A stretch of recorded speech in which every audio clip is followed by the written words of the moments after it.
My parents are officially uninvited from my wedding, and honestly, I have never been happier. I'm Nina, 28, and getting to this point was an absolute nightmare. My mother threw a massive fit when I announced a destination beach wedding, while my father demanded my fiancé formally beg for his blessing. During dinner, my dad looked my fiancé dead in the eye and dropped a manipulative trap. "If she tells you to lie to me, would you?" My fiancé didn't blink. "I stand by my wife, so yes." That was the breaking point.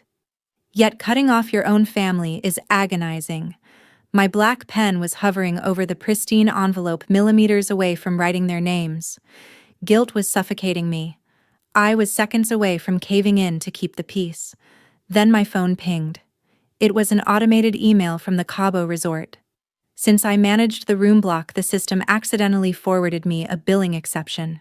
My father had secretly booked the most expensive suite there months ago before I even finalized the guest list.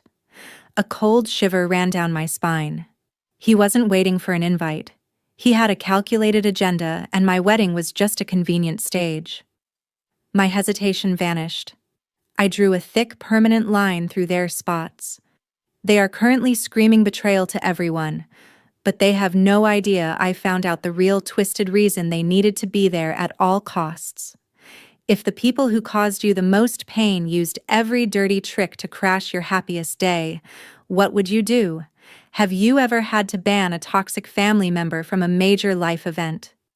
Drop your experiences in the comments below and stick around, because the truth behind their secret plan is about to get insane. The crisp, resonant clink of fine Waterford crystal punctuated the hushed, velvet-draped ambiance of the most exclusive steakhouse in central Irvine. Soft jazz hummed through the concealed speakers, blending with the low, sophisticated murmurs of the city's elite. This was the exact environment where my father Matthew thrived. He sat across from us in a flawless charcoal gray Tom Ford suit, projecting the absolute pinnacle of Southern California wealth. Beside him sat my mother Julia, her posture rigidly perfect, a subtle string of pearls resting against her collarbone as she offered polite, vacant smiles to the passing waitstaff. To the untrained eye, we looked like the picture-perfect affluent family celebrating an upcoming nuptial. The reality, however, was suffocatingly different. There was no warmth at this table, only a heavy, calculated tension that made the air feel too thick to breathe. Matthew did not believe in loud public outbursts. In his world, true power was exercised in hushed tones and precise, intimidating maneuvers. He dominated conversations not by raising his voice, but by weaponizing his intense, unyielding eye contact. Throughout the first 2 courses, he methodically interrogated Colin, slicing through pleasantries to probe into my fiancé's career trajectory and investment portfolios. Colin handled the barrage with the effortless grace of someone who had grown up navigating high-stakes boardrooms, answering respectfully without ever surrendering actual leverage. Then, as the plates were cleared, the illusion of a celebratory dinner completely evaporated. Matthew reached into his tailored jacket and retrieved a sleek black leather-bound folder. He placed it deliberately in the center of the mahogany table. The dull thud of the leather against the wood felt like a judge's gavel. He did not push it toward me. He slid it directly toward Colin. "I believe in preparation, Colin." Matthew began, his voice dropping into a smooth, practiced cadence that he usually reserved for hostile corporate takeovers. "Marriage is a beautiful commitment, but it is also a merger of assets. As Nina's father, my primary duty is to ensure her absolute security. I had my legal team draft a preliminary prenuptial financial agreement. It is standard protocol strictly for her protection." A sickening knot twisted in my stomach.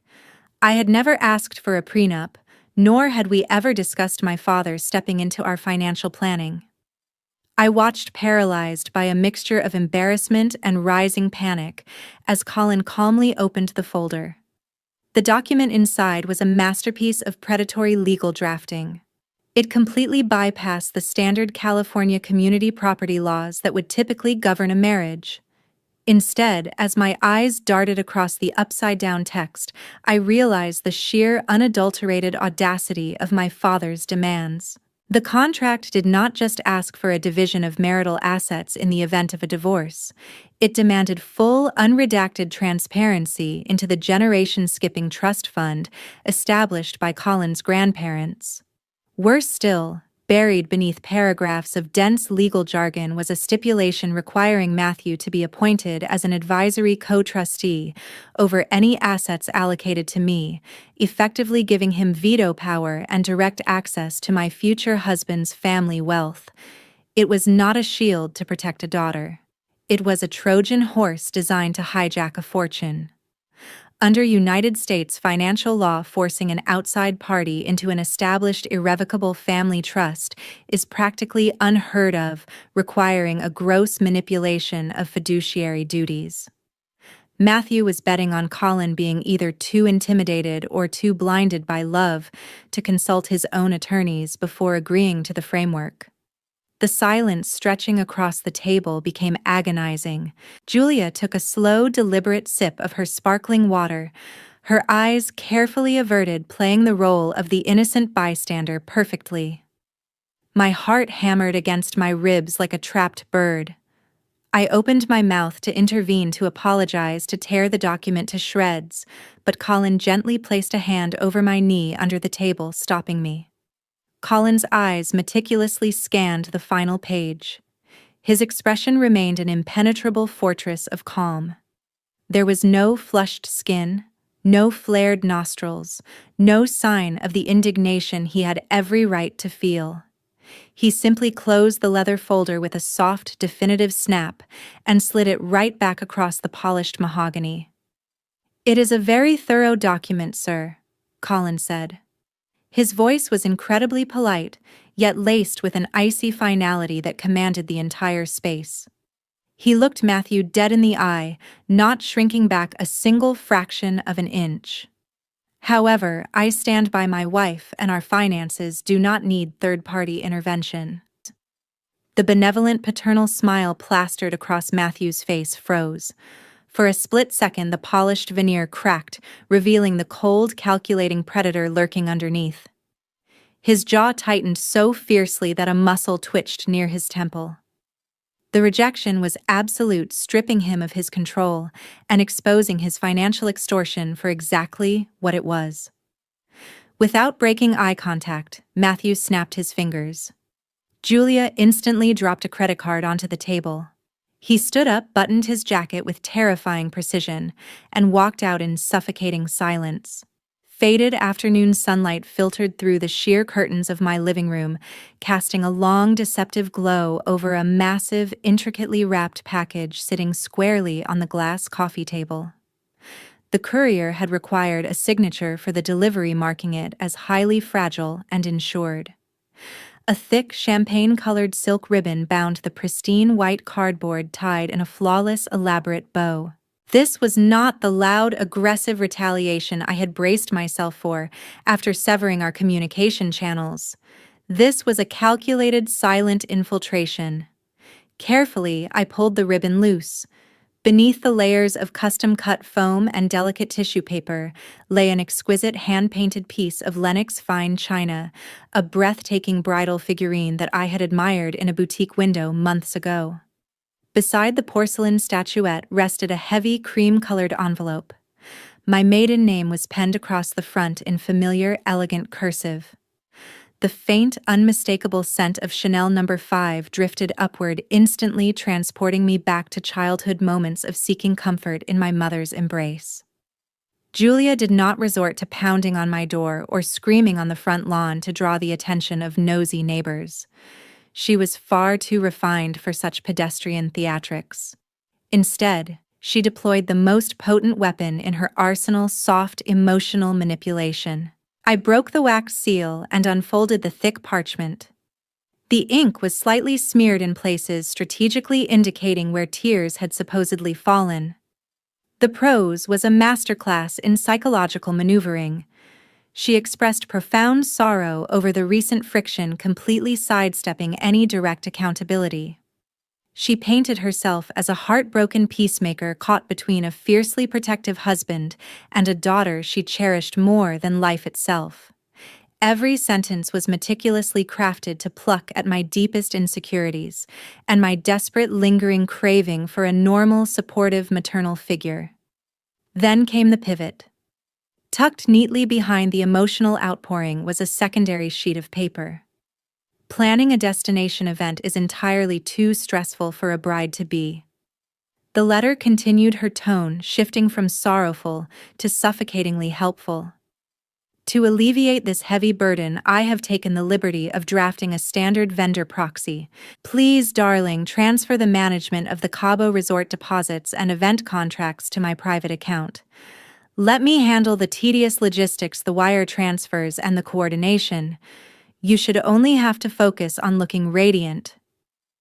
The attached document was a formal limited power of attorney for financial transactions, specifically tailored for the wedding vendors in Mexico. A heavy lump formed in my throat. The sheer exhaustion of fighting my own blood relatives had worn down my mental defenses. For a fleeting, dangerous moment, the seductive illusion of peace overpowered my logic. I wanted the fairy tale. I wanted a mother who simply took charge of the floral arrangements and seating charts out of pure, selfless love. My vision blurred with unshed tears as I reached across the table, my fingers wrapping around the cool metal of my fountain pen.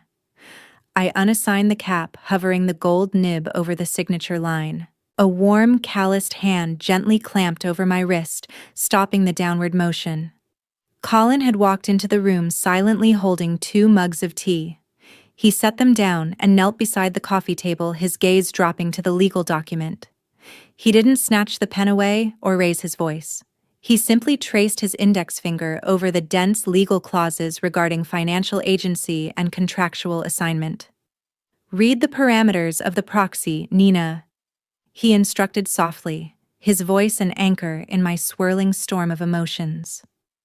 Under California agency law, granting her financial authorization over these specific vendor contracts does not just give her the ability to pay the bills, it legally transfers the right of execution. I blinked, the fog of sentimentality beginning to lift. Colin guided my attention to the fine print. If she controls the deposit wires, she becomes the primary account holder for the resort. That means she legally dictates the guest list.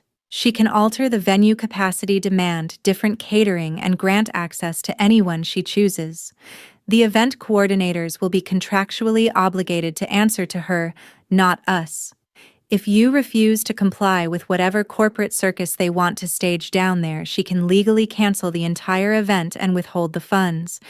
It is not a gift. It is a hostile takeover. The breath left my lungs in a sharp exhale. The beautiful porcelain figurine suddenly looked less like a token of affection and more like a brightly painted Trojan horse. I looked down at the tear-stained letter, finally seeing the iron fist concealed perfectly within the velvet glove. I dropped the fountain pen. The metallic clatter against the glass table echoed through the quiet apartment, breaking the spell completely. I gathered the legal document, the letter, and the ribbon, tossing them back into the cardboard void. I had almost walked directly into a beautifully orchestrated trap. The oppressive, absolute silence of the bedroom shattered violently under the shrill, persistent ringing of my cell phone on the nightstand. The glowing screen cut through the pitch-black darkness, illuminating a single unexpected name: Uncle Harvey.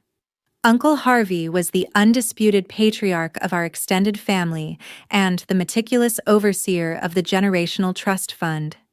He was a man who operated with clinical precision, a retired corporate attorney who never engaged in idle chatter and certainly never made unprompted calls in the dead of night, unless a catastrophe had occurred. My pulse hammered against my throat as I swiped the screen to accept the call, fully bracing myself for news of a sudden medical emergency. "Nina." His voice boomed through the receiver, entirely devoid of any customary greeting.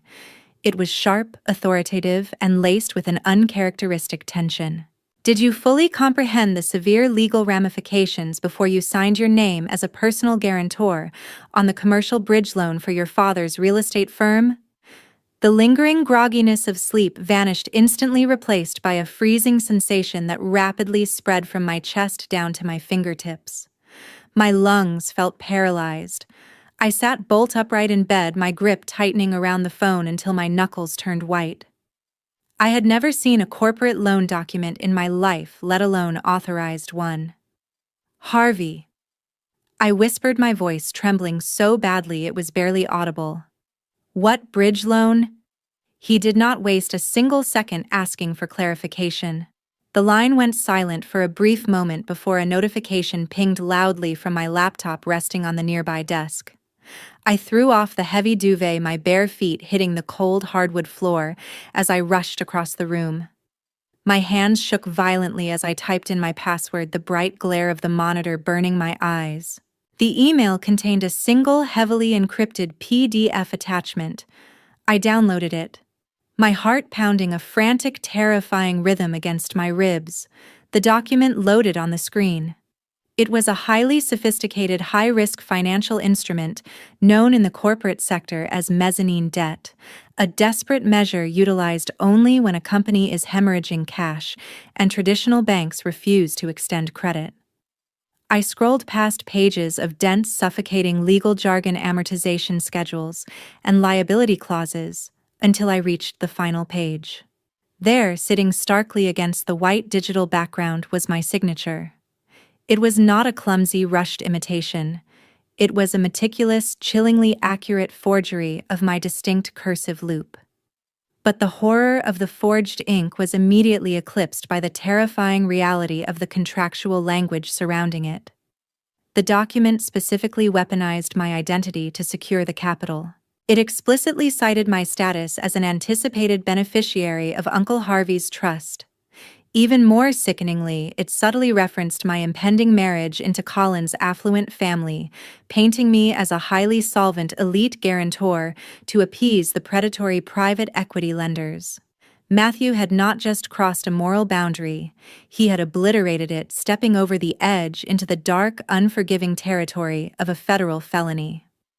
Under the strict financial regulations of the state of California, forging a signature on a commercial credit guarantee to secure millions of dollars constitutes aggravated identity theft and major wire fraud.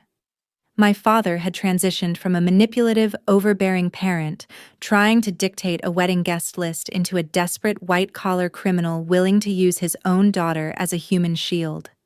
The mechanics of the trap were horrifyingly clear. If his failing firm defaulted on this aggressive loan, which given the astronomical interest rates of mezzanine financing was a statistical certainty, the ruthless creditors would not waste their time pursuing his empty, bankrupt LLC. They would come directly for the guarantor. They would come for me. They would legally freeze my bank accounts, attempt to liquidate my personal assets, annihilate my credit score for decades, and drag Colin's impeccable family name into a protracted, scandalous legal nightmare just by association. The initial wave of paralyzing, suffocating fear evaporated instantly, incinerated by a scorching, blinding surge of pure rage. Every bizarre, toxic interaction over the past year suddenly snapped into terrifying focus. Matthew's desperate need to control the wedding narrative, his sudden outrage over my independence, and Julia's tearful attempts to seize control of the resort deposits were never about familial pride or hurt feelings. They were scrambling to maintain a flawless, wealthy public illusion to prevent their creditors from realizing the empire was already dead. I was nothing more than disposable collateral in their survival strategy. I stared at the forged signature glowing on the monitor. The thick, confusing fog of filial guilt that had haunted me for months burned away, leaving behind a crystalline, unwavering clarity. I was no longer dealing with difficult parents who simply needed better boundaries. I was dealing with a ruthless financial predator who happened to share my DNA. The battle lines had fundamentally and permanently shifted. This was no longer a fight to protect the sanctity of a wedding day. This was an absolute, uncompromising war to protect my entire existence from total devastation. The densely packed legal paragraphs on the forged mezzanine debt agreement blurred into a dizzying sea of black ink before my eyes as my mind frantically began connecting the seemingly isolated dots of the past 12 months. Every bizarre demand, every uncharacteristic outburst, and every calculated manipulation suddenly locked into place, forming a horrific, cohesive picture. The mastermind behind my lifelong anxiety was not acting out of twisted paternal affection or an outdated sense of patriarchal control. He was executing a desperate high-stakes corporate survival strategy, and I was merely the unpaid public relations asset. Matthew's real estate development firm in Irvine, the very foundation of our family's supposedly unshakable wealth, was nothing but a hollow shell, teetering on the absolute brink of total bankruptcy. Through the public records, Uncle Harvey had directed me toward the brutal reality of his financial mismanagement was undeniable. The company was drowning in highly leveraged debt, facing multiple class action lawsuits from unpaid subcontractors, and struggling with a credit rating that had plummeted to junk status. To save himself from complete financial ruin and the subsequent public humiliation in Southern California's elite circles, my father was aggressively attempting to sell his remaining equity to a massive, ruthless venture capital syndicate based in Silicon Valley. However, in the cutthroat arena of high-level mergers and acquisitions, corporate buyers do not just acquire properties, they acquire the leadership. During the meticulous due diligence phase, investors heavily scrutinize the CEO's personal stability, reputation, and social capital. A developer embroiled in a messy family estrangement and on the verge of foreclosure is a toxic liability. A developer who is proudly marrying his daughter off to a prominent, wealthy family, on the other hand, projects an aura of immense success, stability, and highly lucrative future connections. The destination wedding in Cabo San Lucas was never meant to be a celebration of my union with Colin. It was a carefully orchestrated high-gloss marketing campaign. The guest list I had agonized over was nothing more than a target demographic. The beachside resort was going to be packed with Colin's extended network industry titans, influential politicians, and venture capitalists who could write a rescue check without blinking. Matthew needed to be photographed clinking champagne glasses with these power players. He needed those glossy, high-resolution images circulated on social media and strategically leaked to regional business journals to project a false narrative of prosperity. If the Silicon Valley buyers saw him casually mingling with generational wealth, they would assume his firm was secure, drastically increasing the likelihood of the buyout going through. That was the true sickening reason he had been so obsessed with controlling the event logistics. If he dictated the seating charts and managed the vendor contracts, he could ensure he was always positioned next to the most affluent guests. By attempting to force Colin into signing that predatory prenuptial agreement at the Steakhouse, he wasn't trying to protect me. He was trying to legally tether his sinking ship to Colin's impenetrable trust fund, creating an illusion of guaranteed solvency for his creditors. When that aggressive strategy spectacularly failed due to Colin's unwavering boundaries, Matthew had to pivot. He resorted to the criminal forgery of the bridge loan to artificially pump cash into his failing business, keeping the lights on just long enough to reach the wedding date. Meanwhile, Julia was deployed with her tear-stained letters and expensive porcelain gifts to regain control of the Cabo Resort deposits. If she controlled the venue, they controlled the narrative. They could flood the reception with their own corporate photographers, effectively turning my wedding day into an elaborate, fraudulent investor pitch. The realization hit me with the force of a physical blow, knocking the wind from my lungs. I was not a beloved daughter. I was not even a person to them anymore. I was a highly effective, deeply manipulated stage prop in an impending financial fraud. The luxurious childhood, the private schools, the constant pressure to maintain a perfect public image, it had all been a long-term investment meant to be cashed out when his business inevitably failed. They were fully prepared to sacrifice my future, my financial security, and the integrity of my marriage to save their Irvine mansion and their country club memberships. If the venture capital buyout fell through, the forged mezzanine debt would default, and the creditors would immediately come after me, legally destroying my life before it had even truly begun. The lingering shreds of familial loyalty that had kept me paralyzed in a state of emotional conflict instantly vaporized. The tears dried up, replaced by a cold, calculating resolve that I had never experienced before. They had underestimated me, assuming I would remain the compliant, easily manipulated girl they had raised. They were completely unaware that the curtain had just been violently ripped back, exposing the ugly, desperate truth hiding behind their velvet ropes. The heavy oak door of Uncle Harvey's private study swung shut with a definitive resonant thud, sealing the room and trapping a thick, chillingly cold atmosphere inside. The expansive space, lined with floor-to-ceiling mahogany bookshelves and smelling faintly of aged leather, felt less like a family sanctuary and more like a high-security interrogation chamber. Matthew and Julia stepped onto the antique Persian rug with matching, impeccably rehearsed smiles of triumphant benevolence. They were dressed to the nines, my mother draped in a tailored Chanel blazer, my father sporting a bespoke navy suit that screamed effortless Irvine affluence. They had walked into the estate carrying an air of absolute arrogant certainty, fully expecting me to bow my head in defeated apology and hand over a pair of first-class boarding passes to Cabo San Lucas. Instead, the luxurious leather chairs opposite the massive executive desk were not arranged for a cozy reconciliation. Sitting silently in the dimly lit corner was Arthur Sterling, Uncle Harvey's formidable private wealth attorney, his hands steepled over a pristine legal pad. The confident, patronizing greeting died instantly on my mother's lips. She faltered, her perfectly manicured hand hovering uncertainly in the air as the grim reality of the room began to register. There was no theatrical screaming, no dramatic hurling of documents across the room, and no tearful monologues. True destruction requires absolute stillness. I sat beside Uncle Harvey, my posture rigidly straight, and calmly slid a single transparent plastic folder across the polished expanse of the desk.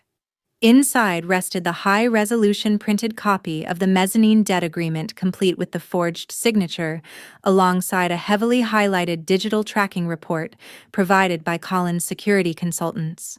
The silence stretching across the study became so profoundly tense that the synchronized ticking of the grandfather clock in the hallway sounded like hammer strikes. Matthew approached the desk, his eyes darting toward the documents. I watched the exact millisecond his immaculate, composed mask shattered. The color drained completely from his face, leaving his skin a sickly ashen gray. His broad shoulders, usually pulled back in a posture of unwavering dominance, visibly sagged. For the first time in my entire life, I saw sheer, unadulterated panic completely consume him. "Nina, you simply do not understand the overwhelming complexities of commercial real estate." Matthew stammered, the smooth, commanding baritone of his voice cracking into a pathetic, breathless rasp. He braced his trembling hands against the edge of the desk, desperately trying to construct a defense out of thin air. "The market collapsed overnight. The liquidity dried up. I had to secure that bridge capital to protect our lifestyle, to protect your mother, and to ensure the family legacy survived this temporary downturn. It was a calculated risk, a placeholder, until the venture capital buyout cleared next month. I would have quietly refinanced it before you ever found out." "Fraud is not a calculated risk, Matthew. It is a severe federal felony." Uncle Harvey cut in, his voice dropping to a glacial, unforgiving timbre that commanded absolute obedience. The patriarch of the family did not raise his voice. He simply wielded his authority with lethal precision. "You deliberately weaponized your own daughter's identity to commit aggravated wire fraud.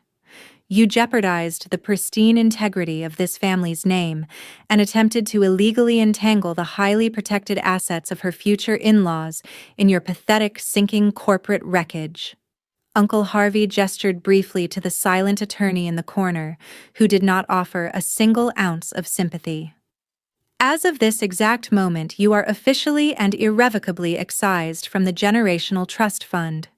You will receive no future dividends, no financial safety net, and absolutely no legal protection from this estate. Furthermore, Arthur has already drafted the necessary affidavits. You have exactly 48 hours to contact those predatory private equity lenders, confess to the fraudulent execution of the guarantee, and completely nullify Nina's collateral involvement. Harvey leaned forward, his gaze piercing through my father's crumbling facade. If you fail to produce a legally binding release of liability by Tuesday morning, Arthur is under strict instructions to turn this entire dossier over to the White-Collar Crimes Division of the FBI. You will face federal indictment, immediate asset seizure, and guaranteed prison time. Julia released a muffled, horrified sob, sinking into the nearest armchair as her legs gave out. Her hands covered her mouth as the carefully curated illusion of her high society life disintegrated into dust before her very eyes. Matthew stood entirely frozen, his mouth opening and closing without producing a single sound. He looked desperately from the damning documents to the ruthless attorney, to his unyielding brother, and finally to me, searching for a single drop of mercy or familial hesitation. He found absolutely nothing but an impenetrable wall of ice. The silence that settled over the closed study was razor-sharp, cutting through the final lingering threads of his manipulative reign. The opulent empire he had ruthlessly tried to preserve had just collapsed within the four walls of this room, permanently extinguishing his delusional power. The blazing crimson sunset bled across the pristine white sands of Cabo San Lucas, casting a warm, golden, almost ethereal glow over the tranquil shoreline. The gentle, rhythmic breeze rolling off the vast Pacific Ocean caught the delicate layers of my tulle wedding dress, lifting the long, sheer veil into the salty evening air. Standing under a simple driftwood arch adorned with vibrant, blooming bougainvillea, holding Colin's hands firmly in mine, I felt an overwhelming, profound sense of safety that had completely eluded me for my entire life. The ceremony was incredibly intimate, surrounded only by a carefully chosen circle of people who offered genuine love without hidden corporate agendas, psychological traps, or invisible strings. As I looked deeply into Colin's eyes and recited my vows, the heavy, suffocating weight of anxiety that had crushed my chest for nearly 3 decades finally dissolved into the crashing waves. I realized with absolute unwavering clarity that severing ties with the toxic entities masquerading as my parents was not an act of unfilial rebellion or cruelty. It was the ultimate necessary act of profound self-preservation. I was not abandoning my family. I was aggressively, proudly defending the new healthy one I was building from the ground up. Thousands of miles away, completely isolated from the joyous mariachi music and the celebratory clinking of crystal champagne flutes in Mexico, the brutal reality of the Southern California elite was executing its own quiet, merciless brand of justice.